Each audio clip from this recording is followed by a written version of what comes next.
Hi everyone! At sa aking mga ka-Marcy at sa aking mga ka-OFW dyan. So mag-a-unpack ako ngayon for today's video. Mag-a-unpack ako ng, kita nyo ba yan? Alahas Gold. Ay, tadadam.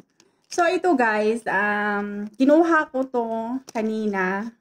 Lumabas ako, kinuha ko tong order ko. At ang pinambili ko dito is yung pa-birthday sa akin nila amo. Yung pinambili ko dito, yung regalo nila sa akin ng birthday ko. Kita nyo ba? Mainit-init pa ito from Dubai. Galing pa ito ng Dubai. So, ayan. I-try ko na. Tsa! Kinikilig ako. So, ayan. O, diba? Oh. So, ipapakita ko to sa amo ko mamaya. Sasabihin ko, ito yung binili ko. So, alam nila yan talaga na, alam nila kung ano yung binibili ko kahit na hindi nila ako tanungin. Kasi, sabi ko, kasi dati, tinanong ako ng amo ko, ano daw yung gusto ko? Sabi ko, tinanong nila ako kung gusto ko daw ba ng cellphone, ganyan. Sabi ko, no, ayoko ng cellphone. So, ang ginagawa nila, pag birthday ko, pera talaga ang binibigay nila. Ito pa pala guys. Ayan, ito yung isa, yung hikaw. So, hindi siya masyadong kita. Ayan, ayan, diba?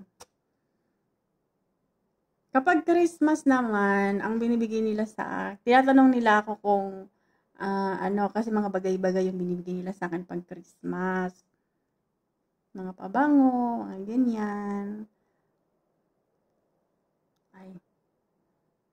So, ang naiisip ko kapag ka-birthday ko, kasi alam ko kasing pera yung bibigay nila eh. Kasi pera talaga, simulat sa pool. Pera talaga. So, ang ginagawa ko, ang iniisip ko, kailangan meron akong mabili na memorable, na valuable at the same time na talagang maganda.